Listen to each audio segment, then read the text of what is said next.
Bonjour, bonjour et bienvenue sur KTV en direct à la télévision, à la radio et sur les réseaux sociaux pour ce temps de parole consacré à la FEDOM. Et pour en parler, qui de mieux que son président, Hervé Mariton. Bonjour. Bonjour. Merci beaucoup d'être là ce matin. Avec vous, évidemment, on va parler de votre raison pour laquelle vous êtes ici à Mayotte, de la FEDOM en général. Mais tout d'abord, vous avez rencontré le président Benissa hier. Expliquez-nous les thèmes, ce dont vous avez parlé entre vous. On a partagé plusieurs sujets. D'abord, la FEDOM, Fédération des entreprises des Outre-mer, nous avons vocation à défendre les entreprises des Outre-mer. Et ici, les entreprises de Mayotte. Donc on a partagé avec le président les enjeux des entreprises. La difficulté de fidéliser le personnel qualifié, les cadres.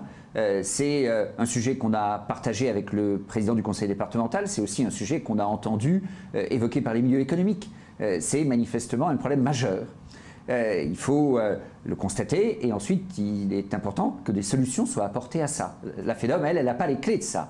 Mais nous, on est les porte-parole des entreprises à l'échelle nationale et donc on a vocation à alerter aussi les responsables gouvernementaux du côté du ministère des Outre-mer.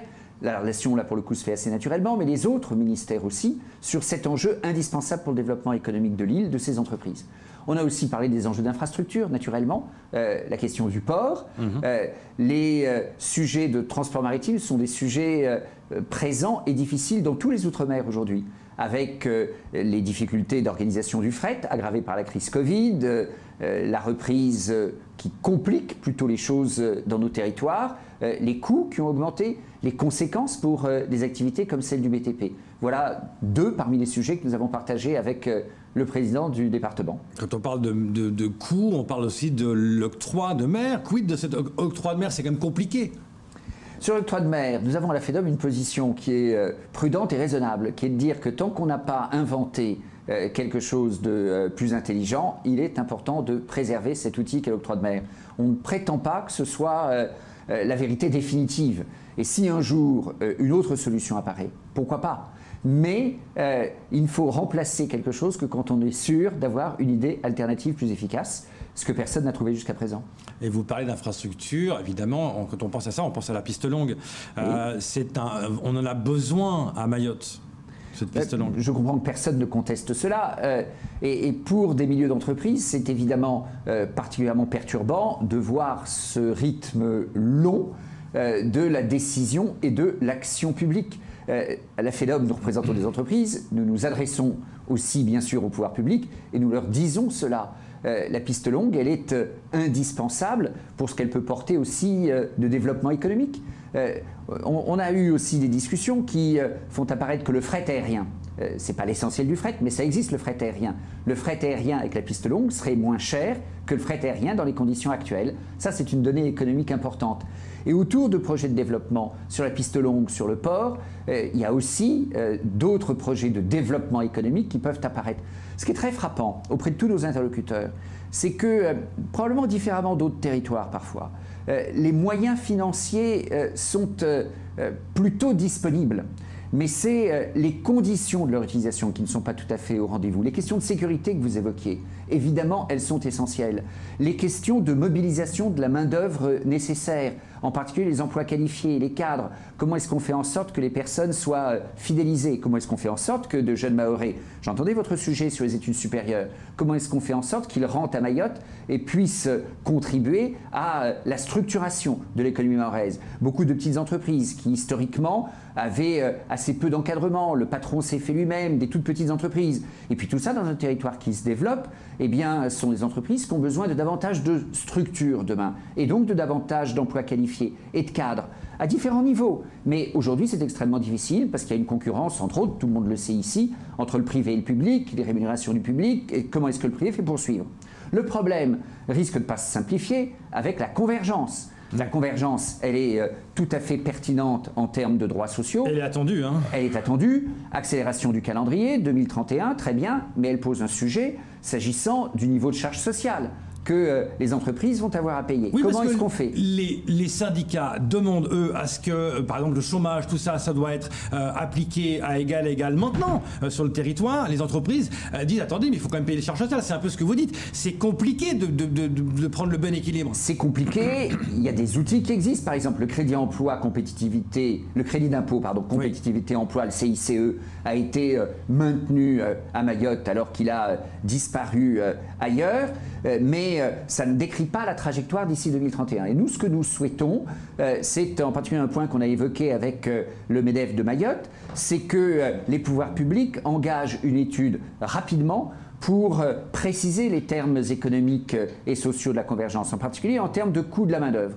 Comment est-ce qu'on finance cela? Quelles sont les conséquences sur le marché du travail et quelles sont les conséquences secteur par secteur? C'est un point que nous avons évoqué hier soir avec le préfet et nous souhaiterions, c'est une proposition que je ferai au ministre des Outre-mer, qu'une étude, peut-être un travail à la fois de l'inspection des finances, de l'inspection des affaires sociales, de l'inspection de l'administration, puisse porter la préparation, parce que 2031, on peut nous dire c'est loin, oui. Mais beaucoup le disent, hein. La marche est tellement élevée qu'il faut s'y mettre dès maintenant. Elle est nécessaire aussi. La problématique des retraites, qui est tout de même un vrai sujet et qui place le travail à Mayotte dans des conditions tout de même assez difficiles.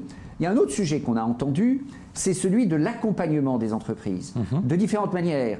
Pas assez d'experts comptables et de conseils aux entreprises. L'administration fait du boulot là-dessus, à la fois collectivité locale et État, mais ça ne remplace pas ce que peut être le conseil aux entreprises. À tel point, par exemple, qu'un certain nombre de dispositifs de soutien de crise Covid ont été, pour certains d'entre eux, moins sollicités à Mayotte, où, indépendamment de la crise Covid, je parlais du CICE, le crédit d'impôt compétitivité emploi, ce qu'on nous explique, c'est que le CICE n'est pas demandé par toutes les entreprises qui y auraient droit et de très loin. Faute en particulier d'un accompagnement en termes de conseils qui est nécessaire, y compris dans des entreprises de petite dimension. Et puis il y a un sujet bancaire. Les banques sont présentes sur Mayotte et c'est une bonne chose. Le lieu de décision n'est pas toujours ici. Et ça n'accélère pas les dossiers. Or, dans la vie économique, on a besoin d'une certaine réactivité, y compris dans le domaine public. La BPI, la Banque publique pour l'investissement, n'est pas présente à Mayotte. Et ça, tout de même, c'est plutôt un handicap pour la formalisation de certains projets et la mobilisation d'un certain nombre d'aides publiques. Donc l'argent, globalement, il y a bien des endroits où il manque. Ici, sûrement, dans certains cas, il manque. Dans d'autres, il est potentiellement disponible, mais pas facile à mobiliser pour toutes les raisons que je vous ai décrites et sur lesquelles nous, en tant que FEDOM, au-delà de l'analyse, on a vocation à se mobiliser et essayer de faire avancer les choses. Justement, comment on peut améliorer la situation pour les petites entreprises? Parce que quand on parle de marché public, par exemple, c'est très péjoratif pour les petites PME, parce qu'elles sont toujours en sous-traitance après avec les entreprises. Il y a un déséquilibre entre les grands et les petits. Certains marchés publics, c'est géré par la Réunion ou c'est géré par la métropole. On a l'impression que les entreprises n'ont plus que les miettes. Est-ce qu'on ne peut pas inverser la tendance? Alors, il y a toujours un sujet sur la part des petites entreprises dans les marchés publics. Donc là, il y a des possibilités d'organisation des marchés. La sous-traitance est parfois nécessaire, entre autres pour des raisons d'ingénierie, mais tous ces enjeux de conseil, de décision sont aussi nécessaires. La petite entreprise qui a besoin de franchir une marche, elle peut avoir besoin d'investir, oui. Elle peut être aidée, y compris les aides fiscales à l'investissement que nous défendons à la FEDOM. Ces petites entreprises peuvent être aidées, mais est-ce qu'elles ont toutes les clés de ces aides? Aujourd'hui, la réponse est non. Donc pour investir, les aides publiques dont elles peuvent bénéficier, mais aussi les prêts dont elles ont besoin, et la décision n'est pas ici. Ça, c'est une part du sujet. Donc il y a une part du sujet qui est comment sont allotis, par exemple, les marchés publics. Est-ce que c'est fait dans des conditions qui permettent aux PME ou aux TPE d'intervenir? Comment est-ce que la chaîne de sous-traitance est organisée elle-même? Y compris les plus grands groupes, c'est important qu'il y ait une capacité de décision locale. Nous, on plaide pour cela. Et puis tout l'accompagnement. Justement, en parlant de ces aides, est-ce que vous pensez que le plan France Relance, l'Outre-mer, a été suffisamment mis en avant dans cette relance économique? Oui et non. Oui, en masse globale, 1,5 milliard. C'est un ordre de grandeur qui est assez comparable d'ailleurs au plan de convergence spécifique à Mayotte, mais ça c'est le plan de relance pour l'ensemble des Outre-mer, avec une part importante pour l'investissement public, l'investissement des collectivités locales. Un, ça répond à des besoins. Deux, ça peut se transformer en commande à l'égard des entreprises, pour autant que les entreprises soient payées dans de bons délais. Et ici comme ailleurs, c'est inégal. C'est plutôt mieux à Mayotte que dans bien des Outre-mer, mais pas toujours. Et nous, en tant que représentants des entreprises, on dit tout de même aux collectivités locales, écoutez, pour jouer le jeu de l'économie locale, il y a beaucoup de choses à faire, mais entre autres, il y a le fait de payer vite et bien, conformément aux règles du code des marchés. Le MEDEF s'est battu d'ailleurs pour ça. Hein. Le MEDEF se bat pour ça, et il a raison. La CCI est insistante là-dessus, la CPME est insistante là-dessus, et nous, FEDOM, qui représentons à l'échelle nationale toutes ces structures, les entreprises aussi, la fédération du BTP que j'ai rencontrée, est très, je pense, honnête sur le sujet. C'est plutôt moins pire qu'ailleurs. C'est bien pour certaines catégories de clients et c'est moyen pour d'autres. Donc ça, c'est un enjeu important. Le fait d'avoir été ministre des Outre-mer, même pendant un mois, sous Jacques Chirac, est-ce que ça vous aide justement pour parler des Outre-mer ? Écoutez, j'ai eu le bonheur et l'honneur d'être ministre des Outre-mer pendant 2 mois à la fin du mandat de Jacques Chirac sous le gouvernement de Dominique de Villepin. Oui, ça m'aide parce que ça a créé à ce moment-là une sensibilisation qui ne m'a pas abandonné et que je n'ai pas abandonné aux enjeux d'outre-mer. Ça m'a permis aussi de voir combien des décisions ponctuelles peuvent être importantes et combien il est important pour nous, à la FEDOM pour le coup, de mobiliser le gouvernement au bon moment sur des décisions ponctuelles, en particulier identifier, faire la différence entre le travail administratif de long terme et le moment où la décision du ministre est importante. Je suis resté ministre quelques semaines seulement, mais j'ai eu l'occasion de prendre un certain nombre de décisions fortes. À un moment, nous étions donc en 2007, il y avait un sujet sur un câble entre Mayotte et l'Afrique, et il était important, à l'occasion d'une réunion internationale, que les bons engagements soient pris par les pouvoirs publics et par l'opérateur historique en France. Eh bien, la responsabilité du ministre que j'étais à l'époque, c'était de dire clairement à l'opérateur public, avec l'influence que l'État peut avoir vis-à-vis de l'opérateur public, qu'il fallait arrêter de tourner autour du pot sur ce sujet et que la décision définitive sur ce câble était nécessaire. J'ai pris cette responsabilité-là. C'est le moment où le ministre doit prendre son téléphone et pour dire eh bien, les choses doivent être ainsi. Et la FEDOM, mon rôle est totalement différent, mais il est justement, y compris par rapport aux enjeux que je viens de vous décrire, tels qu'on les perçoit à Mayotte, de comprendre ce qui relève du temps long, où on n'a franchement pas vocation à jouer la mouche du coche. Les acteurs locaux sont infiniment plus compétents que nous ne le sommes ou que je ne le suis pour traiter les dossiers. Et puis les moments où l'intervention extérieure, la nôtre en tant que FEDOM, les cordons qu'on est capable de tirer pour demander à d'autres personnes d'intervenir, eh bien le moment où ça fait la différence entre l'action ou l'inertie. Parlons un petit peu de sécurité, parce qu'on ne peut pas rendre attractif Mayotte avec cette insécurité qui est là. En 2015, vous avez dit un propos qui résonne un peu à Mayotte. Vous avez dit sur la question de la nationalité, vous avez dit que vous déclariez à plusieurs reprises partisan du droit du sang par opposition au droit du sol. Et ça parle plus à Mayotte qu'ailleurs. Bien sûr.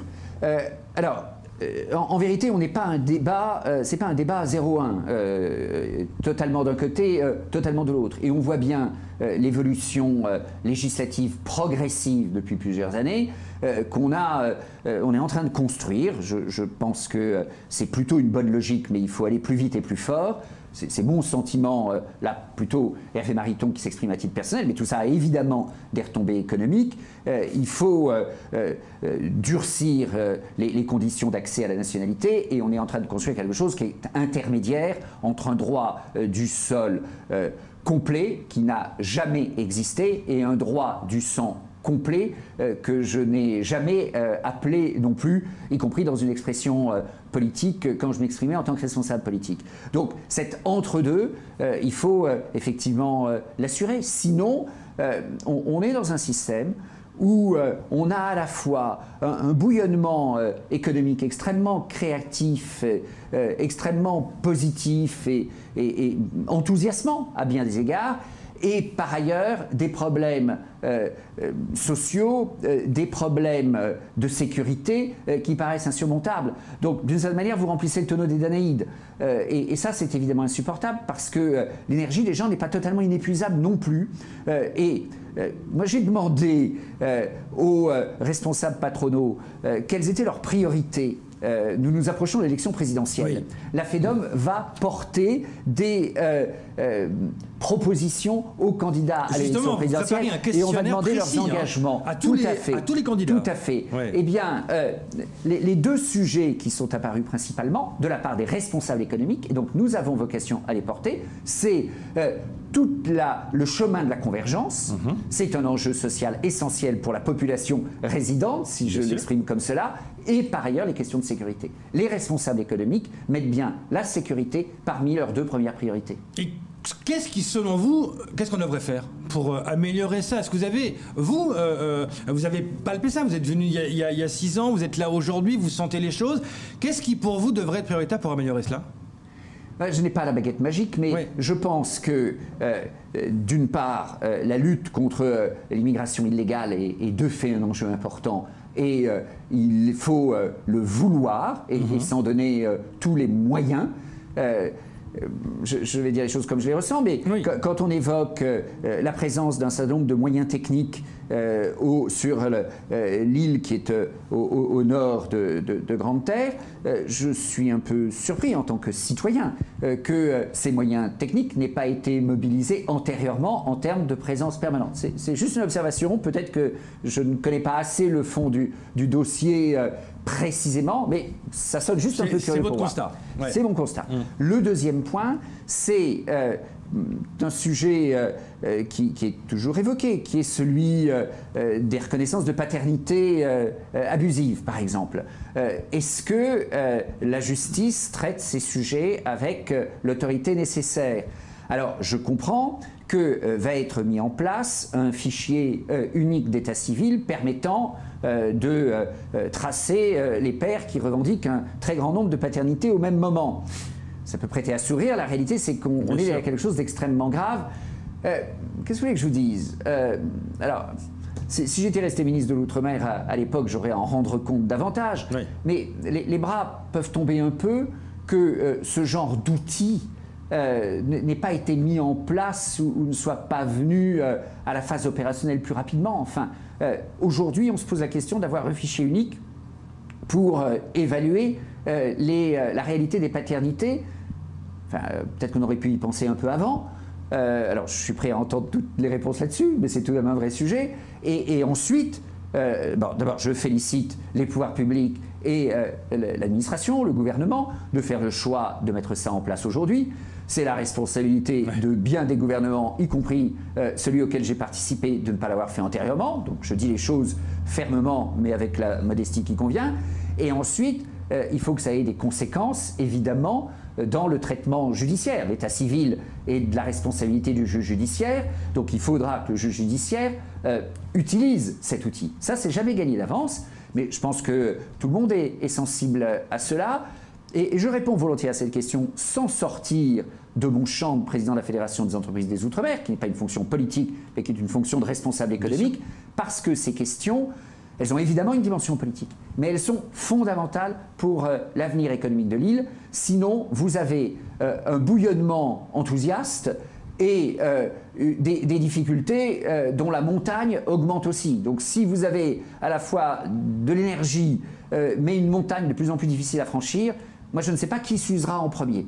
Et je préférerais que ce soit qu'on maîtrise davantage les vagues migratoires et les problèmes de sécurité, de sorte que le bouillonnement de l'énergie des entreprises de Mayotte puisse prospérer autant qu'il le mérite. Justement, dernière question, eh bien, Mariton, comment vous voyez les entreprises de Mayotte dans 5 ans, dans 10 ans? Est-ce que vous pensez vraiment à la loi Mayotte et tout ce qu'on va mettre en place, ça ira mieux? Mais je pense qu'il y a des enjeux essentiels derrière ça, dont malheureusement nous n'avons pas la réponse aujourd'hui. C'est quoi l'évolution de l'enseignement à Mayotte? Comment est-ce que la main-d'œuvre qualifiée peut investir suffisamment sa vie à Mayotte en se disant que ses enfants peuvent être formés dans des conditions optimales? Et ça, c'est un sujet qui n'est pas résolu aujourd'hui. Donc je pense qu'il y a un potentiel considérable, réellement. Enfin, c'est pas du baratin, et les contacts que je viens d'avoir sur ces 3 journées sont tout à fait impressionnants à cet égard, dans des domaines extrêmement différents. C'est à la fois le data center à côté, mais c'est des activités beaucoup plus traditionnelles et beaucoup plus classiques dans le BTP, mais avec une énergie qui est tout à fait impressionnante, avec des discussions, avec des polémiques, avec des sujets compliqués, mais qui est des grands projets pour le port, qu'on souhaite accrocher à l'enjeu du projet Mozambique, qu'un jour tout de même la piste longue aboutisse. Tout ça, c'est important et c'est positif. Mais les questions, celle de la formation, celle de la fidélisation des cadres, elles restent aujourd'hui angoissantes, et je ne vais pas faire du baratin. Je pense qu'aujourd'hui, on n'a aucune certitude sur la manière dont on aura atterri d'ici 5 ou 10 ans. Donc la responsabilité à la fois des milieux économiques et des responsables publics, et les deux là-dessus doivent converger, c'est essentiel.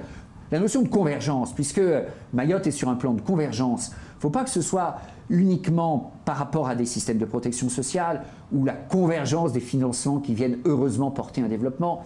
Il faut que ce soit la convergence de ces enjeux. Les enjeux économiques, les enjeux sociaux, y compris la formation, doivent converger si on veut que tout ça aboutisse à quelque chose. Et un autre enjeu, c'est le projet gazier. On a oublié d'en parler. Le projet gazier, c'est extrêmement important pour Mayotte. Est-ce que vous savez où ça en est? Parce que là, c'était un peu arrêté à cause du Covid. Ça semble repartir. Il y a une task force qui est menée à Mayotte. Est-ce que vous en savez plus maintenant? Écoutez, y compris le contact que j'ai pu avoir avec les sociétés d'hydrocarbures récemment, je comprends qu'il y a à la fois un enjeu important et une certaine prudence dans la phase actuelle. Mais la stratégie qui a été prise à Mayotte, qui est de dire qu'il faut être prêt sur quelque chose qui est extrêmement probable, je pense que c'est la stratégie intelligente. On est en pleine COP26. En effet, dans 50 ans, les hydrocarbures, pétrole et gaz, seront bien moins utilisés qu'aujourd'hui. Le pétrole d'abord, le gaz aussi, à un moment. Mais on a plusieurs décennies devant nous pendant lesquelles les hydrocarbures, et en particulier le gaz, restent tout à fait essentiels à l'équilibre énergétique et au mix énergétique. Si on a une des raisons de la volatilité des prix de l'énergie qu'on constate actuellement dans le monde et qui impacte l'économie et la vie des personnes, c'est qu'il y a eu un assez faible investissement dans le domaine des hydrocarbures sur la période la plus récente. S'il n'y avait pas d'investissement sur les hydrocarbures dans les 10 ou 20 ans qui viennent, alors nécessairement, dès maintenant, se produiraient des sautes de prix des hydrocarbures absolument considérables, sur une tendance haussière globalement, mais avec des irrégularités extrêmement perturbantes, globalement très haussier et avec des irrégularités très violentes. Si on veut éviter ça, et il faut éviter ça à la fois pour l'économie et pour la vie des gens, eh bien, il faut investir dans le domaine des hydrocarbures. Pas n'importe comment, pas pour n'importe quel hydrocarbure, mais il faut le faire. Et là, le Mozambique, évidemment, a sa carte, et Mayotte à sa place. Merci beaucoup d'être venu ce matin sur ce plateau. Merci. Et bon anniversaire un peu en avance. Merci, c'est gentil. Merci, c'est tout pour ce temps de parole. Tout de suite, la suite de vos programmes.